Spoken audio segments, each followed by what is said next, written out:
what's going on? This is the Eric Barber here, and I am joined with well-known Detroit producer, the Lasso.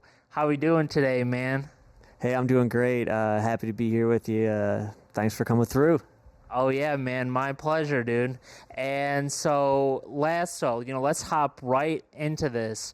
How did you even come up with the name The Lasso? I'm kind of curious about that.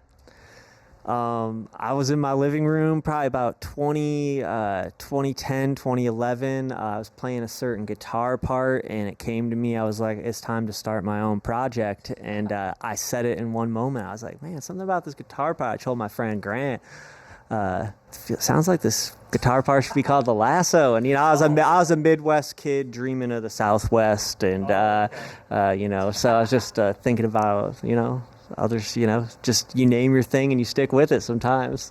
Yeah. So I was someone who just once I started to put all my different sounds under one name. And to me, I make a lot of different kinds of music. I thought that was just cool to stick with the name. Kept doing it. It's been over a decade. Right. I'm totally with that, dude. And I love how you kind of touch on the fact that you got all these different sounds, right? Because, you put out work with Billi Free. You've done some work with ELUCID. You got a duo with ELUCID, right? You put out, last year you put out I'm going to describe this as an ambient sounds mix, right? So how did you really start with, coming up with so many sounds and making it all work for you? Yeah, I grew up I'm lucky to have grown up as a musician. Probably between third, fourth grade, started playing a piano at my grandpa's house out in Taylor. And then, was lucky to learn a little bit of music through school. So for me, being a musician and playing instruments is sort of the root of my whole craft. And so all the sounds kind of come from that. I've been playing instruments for 20, 25 years. You try stuff, you learn different styles. You play in a jazz band. You got friends who are in orchestra. You start making beats. You might play guitar in rock bands. So for me, I was just someone who loved musicians and loved to be around musicians. And I had music and instruments is sort of my language to meet people. So I found sounds through the people I met. And I understand that you play a lot of instruments, right, as well. So how does that, kind of all tie into your beat making process? And if you could quickly go over what you actually play as well. Yeah, definitely. Yeah, I guess in order, I started as a, little bit of piano, but clarinet, saxophone, tuba, trombone were all instruments I learned through school, bass, clarinet, then piano, guitar, drums, bass, the sort of classic pop music instruments came to me in high school. From there, drum machines, beat making, being an engineer, and being someone who wanted to record people kind of connected me with all the different instruments too. So maybe if I don't play it, I might be able to speak it or something because I've tracked them. I've tracked a string quartet. So, I work a lot with a cellist, Jordan Hamilton. So it's the people I meet that, show me the instruments. But as far as beat making, I was a kid who grew up in the 90s and hip hop just meant a lot. I was a skateboarder. It was around. And what I always heard in the music was man, every genre was kind of behind all these beats. You could chop up classical music, you could chop up bossa nova music, you could chop up electro, you name it. But as long as the drums hit and it felt a certain way and said something to the MC, that meant all these different sounds could come together in one place. So for me, hip hop, rap, beat making is sort of my destination as a music. I landed here after a long time because it was the place I thought I could, connect with the most people and do the most different parts of who I was. No doubt, bro. And to you, you kind of touched on how it's kind of hip hop has been pivotal in your, life as a whole, right? Who are your biggest inspirations? I'd say to keep it not from go ranting too long, I'm just going to go right with Madlib for me would probably be the center of it because he chops everything and he samples everything. And so I've always, for beat making, it would be Madlib because of that. And then for instruments and musicianship, I'd say Prince because Similar Prince to me, when I hear his playing, I hear all these different genres coming together and being expressed in a way that's like unique to his voice. So that's always been my goal, is like bring different sounds together. I'm not going to steal them. I'm not going to pretend they're mine, but maybe I might find a place of my own in them, or visit there and try to connect with people through that. So those are probably my two big influences. Okay, nice. And, let's talk about some of your work, right? Most recently, in your full project was a collab project, the ambient sounds project. I want to say something. I don't even mean to say that in a way to kind of lower it, because I was listening to it on the way here. It was kind of crazy, because I always listen to music up all the way, especially when I'm gonna, put it up as a focus like now. But I'm just listening to it, and it's kind of bringing out like my thoughts and shit, dude. And I'm just like driving on 8 Mile on my way here. I'm just looking at all the sights and soaking it all in. I just want to say that was like pretty profound. You know what I'm saying? So I really appreciate that body of work, and I wasn't expecting it.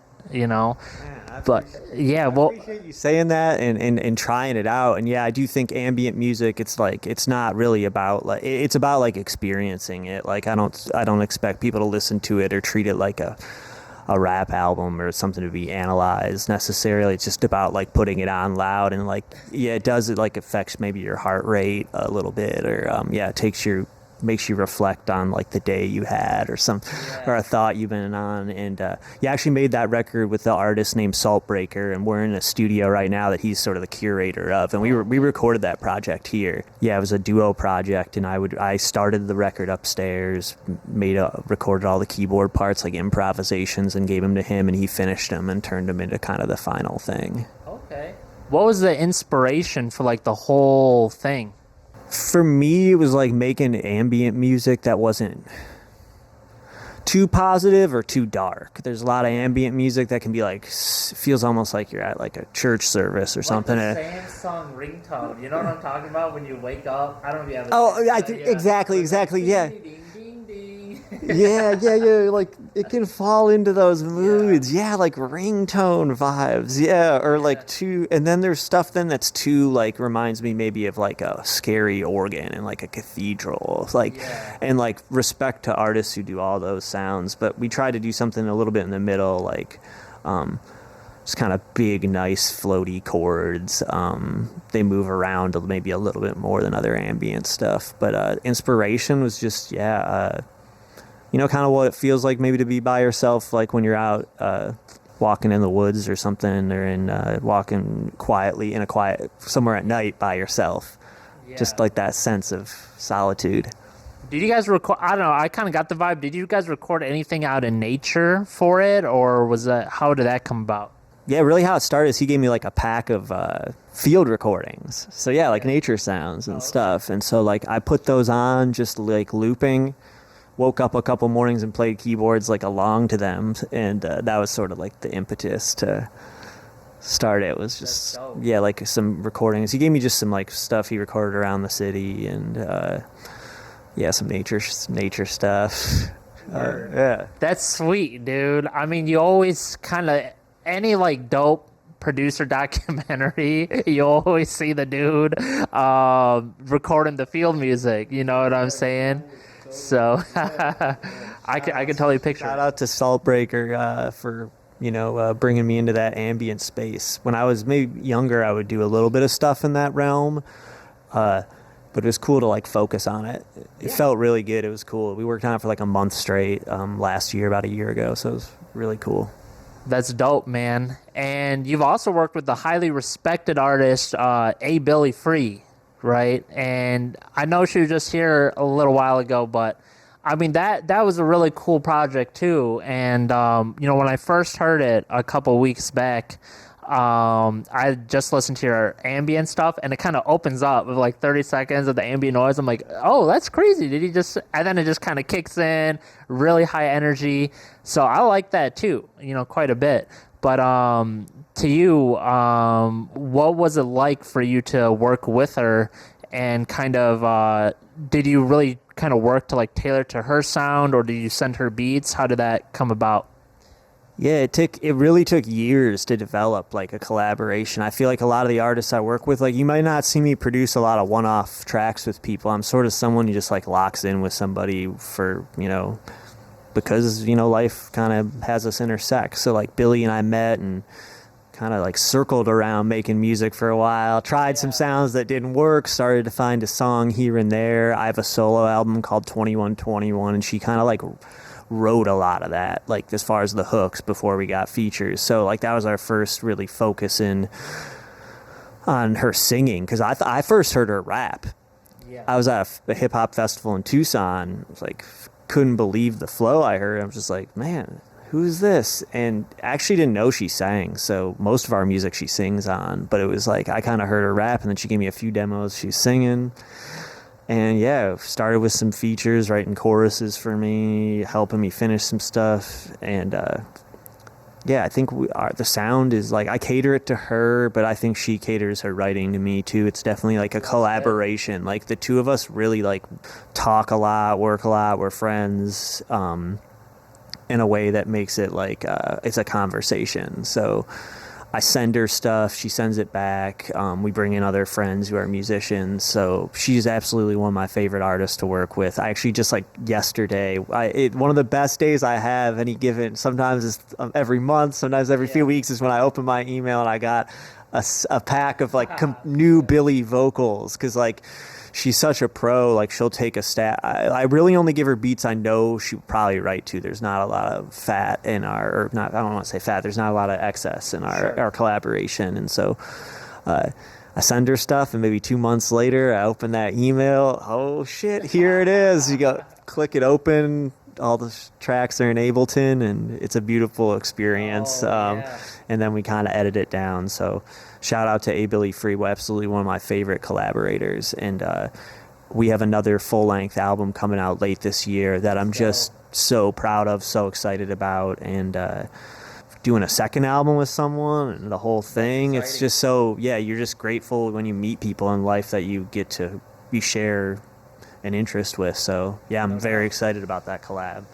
No doubt, dude. And you did kind of touch on the fact that, for you to work with someone, it kind of has to be like more of a deeper, intimate thing, more of like a real friendship there, right? And so obviously you can't work with like everyone at the same time either. So how do you kind of go about, picking someone to kind of devote that time to? Once it starts, it's just off. That's how it is for me. Or it's like it's going. Like I don't even necessarily pick. Like you start something, and then it's like, okay, this project really does have momentum. You feel it. You're like, we're in this. So then I will take 3 to 5 months to make a record with one person, of demoing and all that. And I'll just like, I work at a steady pace, but it'll be like the focus of if I have any time to make beats that week, like that's the person I'm kind of on with. But some people it starts right away. Sometimes it takes a while, but like I don't make I'm not somebody who has anything extra. Like right now I don't have any extra beats per se. Like I make stuff because someone inspires me, or I have a thing. So like I make a lot of stuff that doesn't get used per se, but it's usually with a project in mind. Yep, that's always it for me. So like I think it prevents me from having more and more collaborators, but it also makes the projects I make really like meaningful and like something that like grows out of life as opposed to business. I like that a lot, because that's kind of how I felt about all your, rapper producer relationships. It's a lot of give and pull, where it's like I can see the Lasso inspiration and the artist inspiration. This is something that I've always just been curious about, and you don't even have to divulge, but when you're working with an artist on like a kind of project, and I just ask because I know some people maybe don't respect producers the right way, but like how does like the splits work for you guys? Is it always like a flat 50-50, or do you get paid up front? I know it can vary.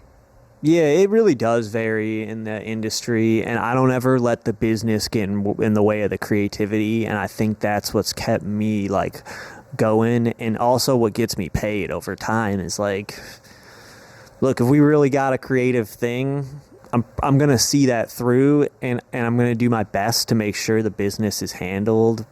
But if it isn't, I still did it for like the love of the game and shit. So like I go into music knowing that. I mean, it wasn't always that way. Everybody wants to get their shit and get paid and get their credit. It just doesn't always happen that way. But like I know what I did always, and so I don't stress too much. But like, yeah, if it's a real collab, it's 50-50. Like every dollar that comes in with publishing is going to be split in half by whether you use ASCAP, CSAC, BMI, and half of that's going to go to a publishing company, half of that's going to go to the writers on the track.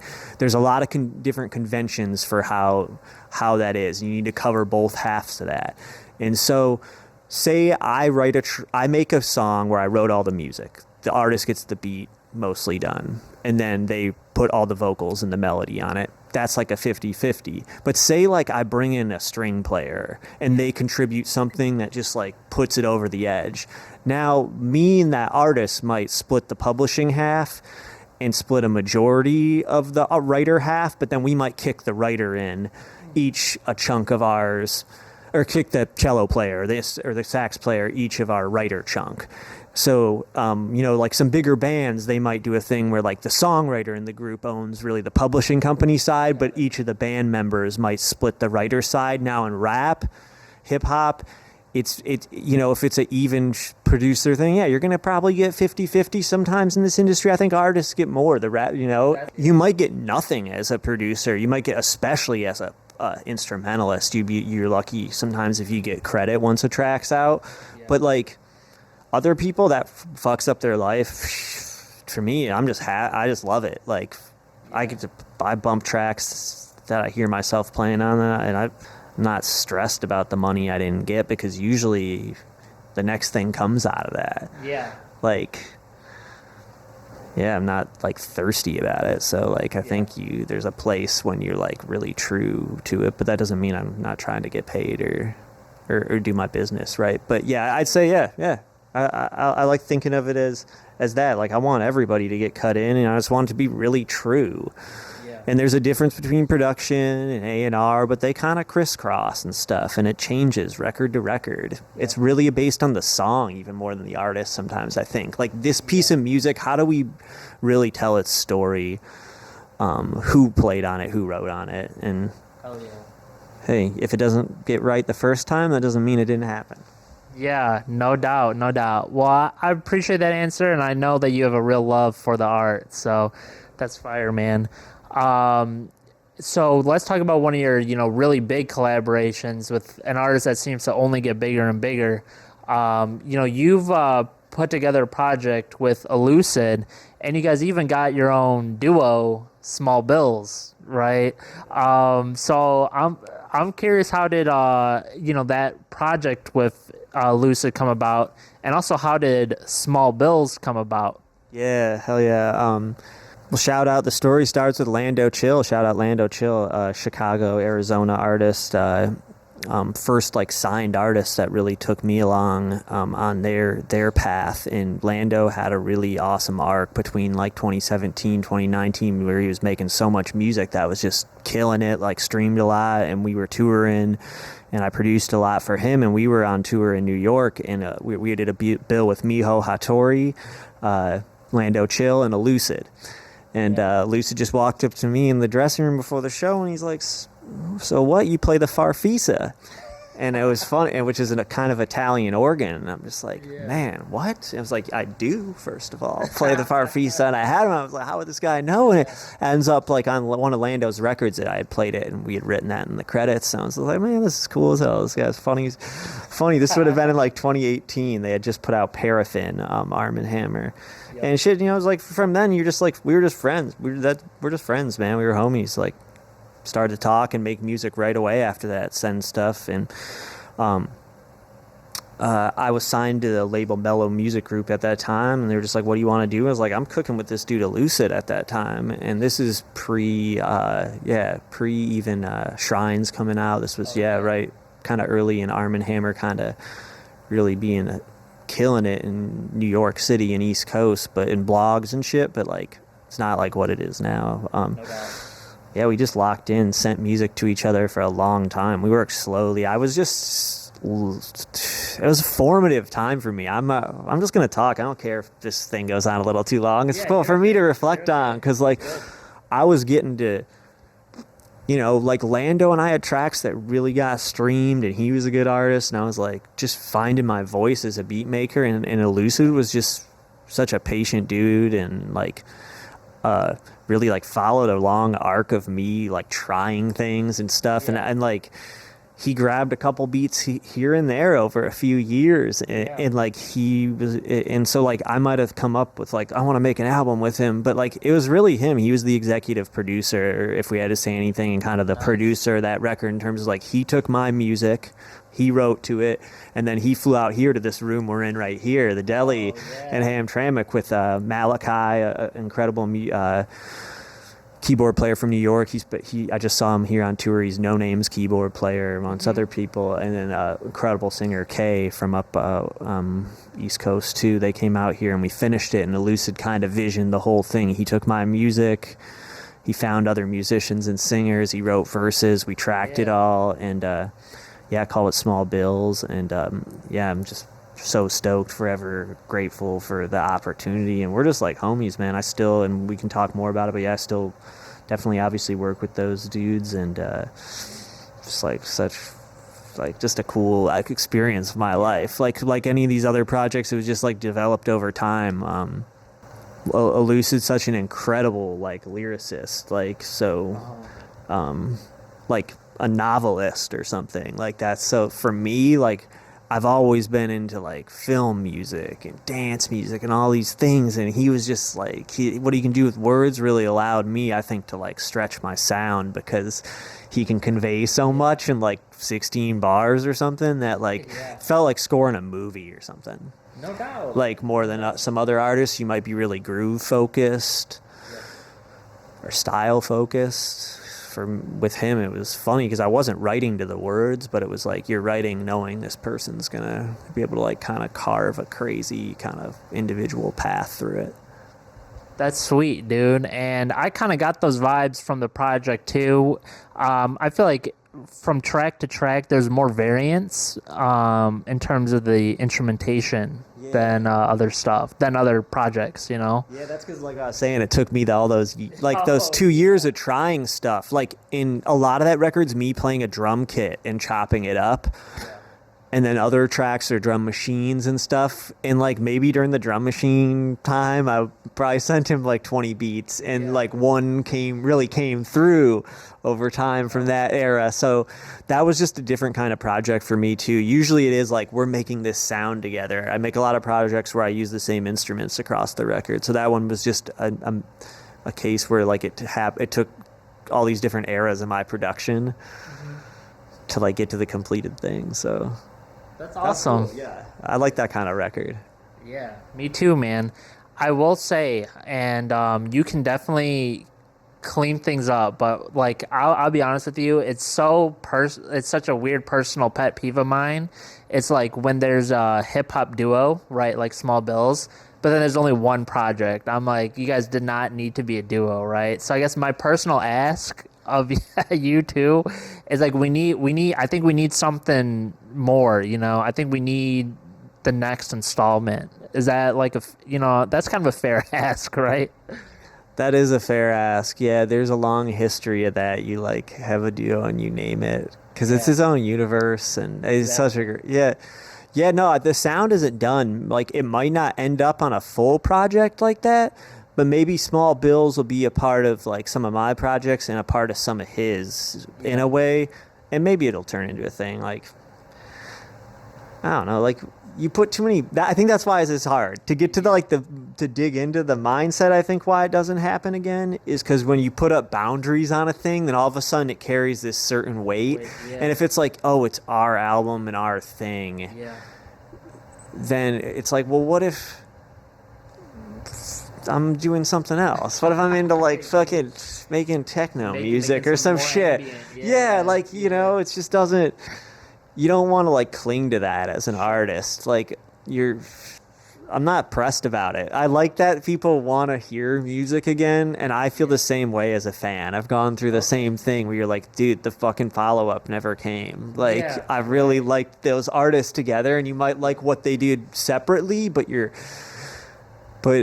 as someone, as the fan in me feels that, but then the artist in me is like, when you're just living your life and you're out there, it's like, dude, making even a batch of 10 beats that really you're gonna make something real with. Now I can make 10 beats right now, they might slap or be cool or interesting, but to make like 10 meaningful beats, you gotta live that. Obviously, if you blow up and you're touring, that's different, because then you really have this this money, financial consumer aspect to it. But if we were artists who found a time and we shared a space, and like, that doesn't mean we won't do that again, but it's like, it's so hard to like set that up creatively, logistically. So, but I just saw them a few weeks ago, and I was talking to ELUCID last night on new projects and stuff, and nice. and so the collaborations, like I said, I really like if I collaborate with people, it probably means I'll be collaborating with them for a long time. So that's what I guess I'll say about Small Bills. We've even put out a couple tracks since then. Like I did a track on the new Armand Hammer album, and something on his solo record. So yeah, we'll hell yeah. I'll still be around. Okay, nice. And right before we started interviewing, man, this is kind of maybe another instance of like fan to artist, but we're talking Shitty Boys, Danny G, Babytron, right? And I know that you've done some work with them, right? Which is just super impressive. And how did that kind of come about? Hell yeah. Shout out to that whole universe, Hip Hop Lab and the Shitty Boys, and especially Danny G. I met them through the homie who actually lives in the studio here now, So Gross. Wonderful artist, musician, collaborator. I've been a fan of Shitty Boys just because I'm a fan of Detroit music, and they were so unique, the sped up 80s beats. First time I heard them, I was like, you can tell for me, I'm not that hard of a person. I might be able to be a part of some hard beats. But when I heard the Shitty Boys, I was like, okay, there might be a place down the road for me in this music, because I can play some of this 80s shit. And just through chance of life, like my homie Gross, he does work with, does work with Lyrical Lemonade, met Tron, met Danny G through Tron. The room we're sitting in right now, he threw a little producer camp with me and Who the Hell is Carlo, and Danny G and Spiritual. So Gross, and we just tapped in. This is almost a year and a half, 2 years ago, and out of that, Danny and I really I work with all those people. Those are all my some of my best friends, these dudes that I met through that. But like Danny G and I were like right away. He walked in the room, he's like, you know how to make freestyle music with this stuff? And I was like, yes, and I want to get better at it. And like and so like right off that, he and I probably drove out to each other's houses for the first 4 months of last year. I think we made about 50 beats together, all shit where I was playing keyboards and I was essentially making him custom instrumentals. So I would do like the 80s drums, all the 80s bass lines, chords, synths, melodies, give them to him. Then he would bring all the 808s, the modern shit, edit all my stuff. And so just through making all those, they started to get out to people in his world. So I'm so sick. Like, I'm such a huge fan of all the Detroit music going on right now, and the wing of it with the sped up 80s shit with Shitty Boys, like to have that arc happen for me as an artist, to be like, I love that sound, I could maybe do something with it. Now there's like some music out and more coming out with them, where I'm playing keys and doing drum machines and shit. It feels magical. Who are some of your favorite Detroit artists? My favorite rapper right now, I'm gonna say, is just, this is obvious, but Babyface Ray is like my favorite MC in the city, vocalist, rapper.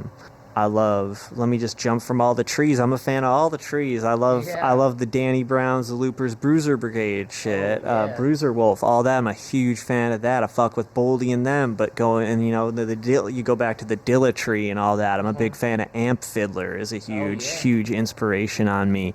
I'm a huge fan of Moody Man. Everything Moody Man does, everything off of his universe as far as Detroit music, all the techno legends. Like, I love all the sounds out here. So I might be someone who might not idolize like an artist, but a sound. Yeah. So like, I've definitely done my time researching a lot of the different Detroit worlds, but that's kind of my favorites right now. No doubt. And those all legends, bro. All legends, bro. I'm with it. How do you feel like your production has changed over time? Yeah, like shit, dude. I have like rock and psych albums. Like, I've worked on country albums and stuff. Yeah. My project was like really different. Like, I've done so much stuff. I've never really kept to one thing. So like, it's changed in terms of that. But if we're really talking about my beat era here and stuff, I think what's changed is like the feel. Like, Detroit, I would say, is really like, when I really started to live out here, like, it's made my feel more like tight and like metronomic because of the techno thing. Yeah, I think I get more and more into like just the specifics of stuff, and like right now I'm trying to make music that just like, I want to have more albums where like people who aren't heads can get into it. You know what I'm saying? Just like they, you don't. I go down that path, but I want to make music also that like, just like Wide appeal. Yeah, wide appeal. Like, that's still gonna have my sound and stuff, and or in my collaborators. But yeah, that can like hit other places. So even like what I do with Shitty Boys is an arc of that. Like, just knowing, taking a little bit of my keyboard sound and working with shit like that. But I want to do that with. That's like a thing I'm thinking about with Billi's album. When I work with an artist like Billi Free, it's like I want more people to hear her voice and her words and shit. So like, I don't change my style and try to be more conventional, but I clean up the edges, the drum sounds. Like, I wanted, I wanted to have all these sounds when I was younger. Now I'm like just kind of zeroing in on one lane of it and stuff. That's cool. And, this is just something that I've noticed. I feel like to some degree, producers maybe have a little bit more creative freedom than a lot of like vocal artists, right? Like, if you think of the sound of even someone like Babyface Ray, like there's been some variants, but it's not like he's spitting some country and then some ambiance, right? Yeah. Do you largely feel like that's true? And if so, like maybe just for you, like why?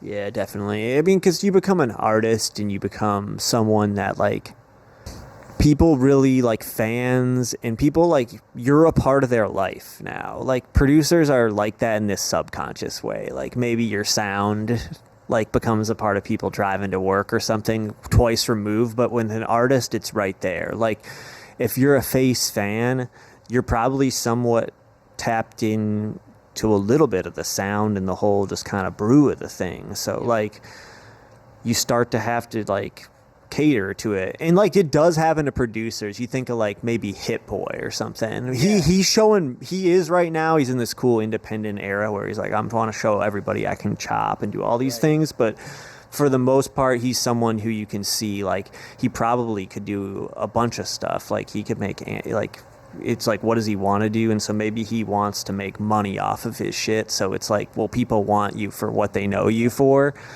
And so like, I think that happens a lot with artists. Is just like, well, I love this thing I have and I want these fans to ride with me. So, you end up staying in a place, but you still, great artists find variance within that and keep like growing in a way where like they might look different from where they started, but there's still like elements of that. Producers, no one really cares. Like what ends up being what people know about you, I think, as a producer, have heard, is like this sliver, which might be different. But artists probably feel, like, I think vocalists and rappers feel that way too. But it's even crazier as a producer because like you might be working with multiple people. You do so much extra stuff. I think it's that. I think it's just like the freedom to not have any sort of public persona or expectation. Yeah. Like, because we were talking about this before. It becomes like an athlete sort of thing or something like that. And I think you want to keep it going when it's good. So you end up kind of doing that. Like as a producer, you're probably going to have a lot of weird, if you do make this your career and your path, it's going to be squirmy. So you might have more longevity, I think, as a producer. Like, because there's like, shit, you think about people scoring films, a lot of those dudes made like pop hits 20 years ago and they're in their 40s now, and so like you can age in, like you can turn off the drums and all of a sudden like your stems could become who knows what. Like there's all these uses for instrumental music. Like when we talk about ambient, it has a use. Like you can relax to it. It's not a song, it's music for another purpose. When you're an artist, you're kind of always latched into that album cycle, single cycle, so you kind of have to feed the sound that's allows you to stay there. Yeah, man.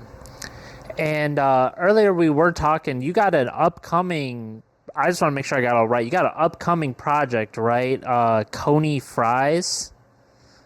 Yeah, I got a project. I got a project right now. It's already got four projects out. Coney Fries is like a side project I have where I mix, I take vinyl that I find in Detroit or surrounding, area, and I just remix it under modern Detroit rap. So everybody knows how to steal acapellas these days. You can have the vocal from any song you want. So I've done a project of Face remixes, Tron, V's, Vezo, and what it is like it's them mixed over like the music you'd find at a Detroit party in like the 70s and 80s, or like someone's record collection. So I'm finding the music here and mixing it.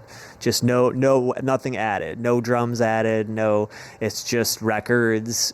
I'm speeding them up and stuff, and obviously doing a lot of work to make it all like rhythmically work. But so that's like a remix project, just Detroit vinyl, kind of matched with Detroit artists. Where can we listen to this? It's just on Bandcamp right now. Coneyfries.bandcamp.com. Those 4 projects, and then I got an all city mix coming out this month that has about 30 different rappers from the city.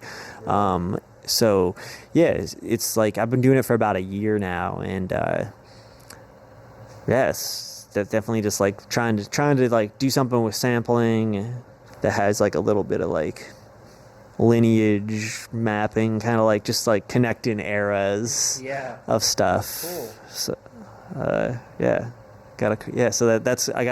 full comp will be out on 313 day, 313. I'll put my new comp out that day. The all city mix. That's dope. I'm looking forward to that. I really didn't know it was like a Bandcamp only type thing, but now we know. Yeah, there's an Instagram and stuff. There's a lot of material out. To be honest, I've remixed a ton of Detroit rap. I think people will find it, I hope, in the next like few years, because it's like classic tracks and like these vocals recontextualized, and it really has a cool feel to it. It's been like one of my focuses over the last year. It's probably like 50 track. I've probably done like 50 remixes, but like in the course of one Vezo song, I might mix 7 or 8 different vinyl under it. Wow. Cutting them all together.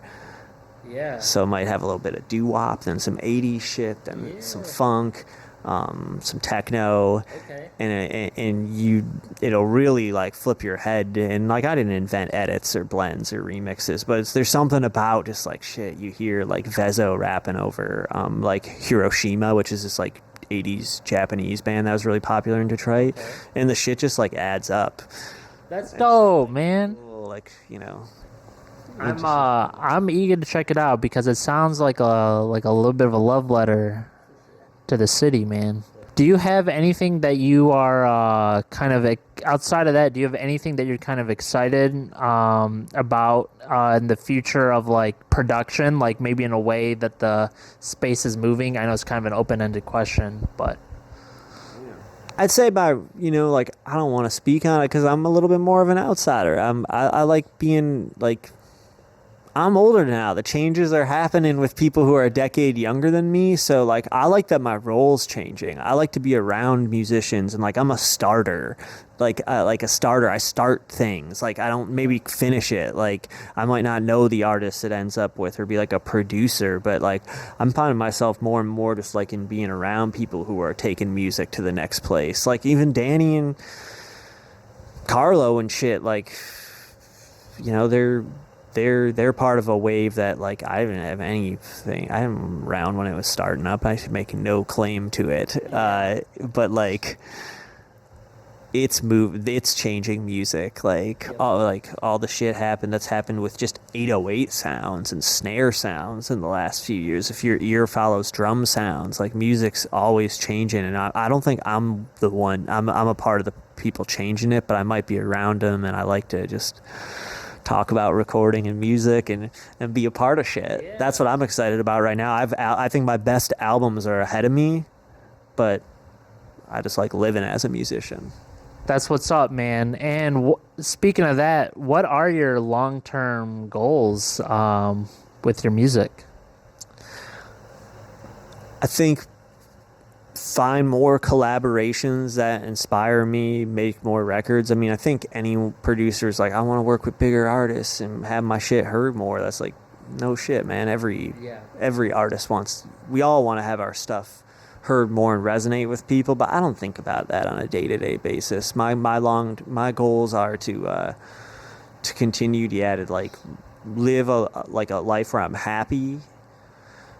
Doing well, like my shit's covered, and music is like a key thread. That's what I think about these days. Like, that might mean producing big records. That might mean playing my guitar. It might mean chopping up samples.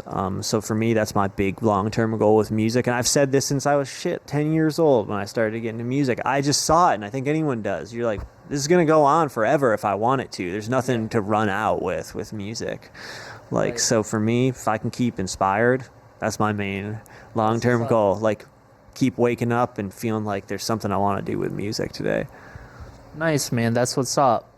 I think we're getting close to wrapping up the interview here. Lasso, have you got any kind of maybe final positive message for anyone who may be watching? Be good to your people who are close to you, because everything starts there, you know?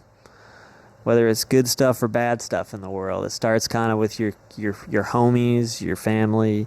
Be good to people, you know, and that everything kind of grows out of that, whether it's inspiration, whether it's success, whether it's health. So that's my main thing. Yeah, be good to the people who are close to you. I love it, man. And if you got any kind of, maybe some kind of inspiration, or if someone's watching this and they want to be a producer, you know, what would be the first thing that you'd say to them on how to get started? Yeah, production means so much these days. I think if you want to get the craft of making beats started, which is different than production, I would say download Fruity Loops. Yeah. And just like cook, because Fruity Loops is fucking awesome, and it gives you the keys right away, the automatic transmission. But if you want to be a producer, I'd say like listen to as much music as you can and start to know why you like what you like, and start to be able to hear that in other music, and because that's like the main thing I think that I keep doing, when I think about myself a decade ago, 5 years ago, 15 years ago, is I've always like listened to a lot of music and had like kind of felt it and understood why it made something. And so that's what I do as a producer, is like kind of help people get that out of themselves. So like that's the main thing, is to listen and understand it. You don't have to play instruments. You don't have to have hot shot connections. I mean, if your goal is to make money, maybe like you have to have some of these conventional skills, but if you want to produce, you just got to start listening, get Fruity Loops and listen to records, make playlists. Fuck it. Like, if the aux cord is empty in the room of your friends, start playing shit that they go, wait, what's this? I haven't heard this. Because that's really kind of what being a producer is knowing like what people like, and then showing them shit that they haven't heard, but that they're gonna like. That's what's up, man. Well, the Lasso. I really appreciate you coming on to the show, Appreciate you man. having me. Yeah, Yeah. bro. Appreciate all of Lasso's links will be down in the description below, including Coney Fries that I'm about to listen to on my way back home for sure. yeah. So I appreciate it a lot, man. Yeah, thanks for having me.